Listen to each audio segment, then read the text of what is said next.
हरे कृष्णा। महाभारत में कुल 18 पर्व हैं और 18 पर्वों में पहला पर्व है आदि पर्व। आदि पर्व में पहला अध्याय जहां राजा जन्मेजय व्यास जी से कहती हैं कि आपने पूरे महाभारत को देखा है, कौरव और पांडवों के पुरुषार्थ को देखा है, आप मुझे महाभारत की कथा सुना दीजिए। तो राजा जन्मेजय से व्यास जी कहते हैं मैं कथा नहीं सुना सकता, मेरे एक शिष्य हैं वैशंपायन जी, वो तुमको पूरी महाभारत की कथा सुनाएंगे। फिर वैशंपायन जी आती हैं और वो राजा जन्मेजय को महाभारत की कथा सुनाना प्रारंभ करते हैं, जिसमें वो सर्वप्रथम राजा जन्मेजय की वंशावली बताती हैं, कैसे उनकी वंशावली में राजा शांतनु, उसके तत्पश्चात उनके पुत्र विचित्र वीर्य के पुत्र पांडु, पांडु के पुत्र अर्जुन और अर्जुन के पुत्र अभिमन्यु के पुत्र राजा परीक्षित के पुत्र राजा जन्मेजय।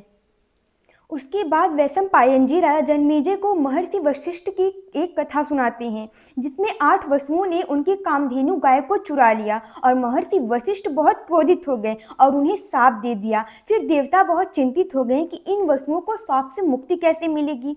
फिर उन्होंने देवी गंगा को बुलाया और उन्हें शाप का पूरा कारण समझाया। फिर देवी गंगा से कहा कि आप इन 8 वसुओं को पृथ्वी पर मनुष्य योनि में जन्म देकर इन्हें मुक्त कर दीजिए।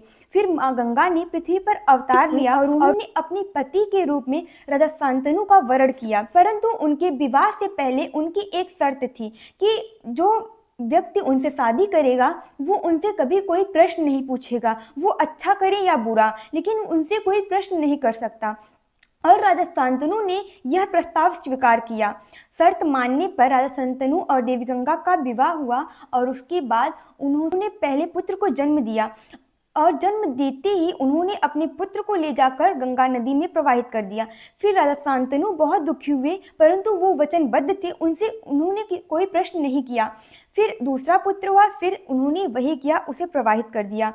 पूरे 7 पुत्र हुए। उसके बाद जब 8वां पुत्र हुआ तो उन्होंने प्रवाहित करने से पहले प्रश्न पूछ लिया। उन्होंने कहा कि आप अपने ही पुत्रों को जल में प्रवाहित क्यों कर देती हैं।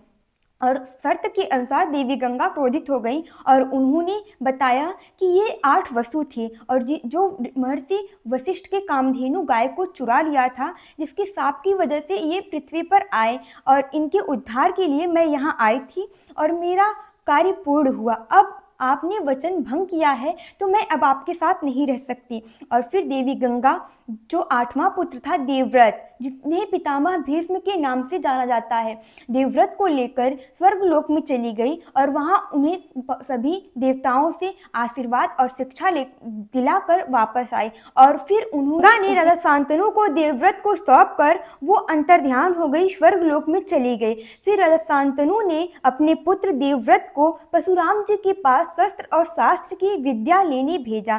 फिर परशुराम जी से देवव्रत यानी पितामह भीष्म ने शस्त्र और शास्त्र की विद्या लेकर वापस आए। यहीं पर पहला अध्याय समाप्त होता है।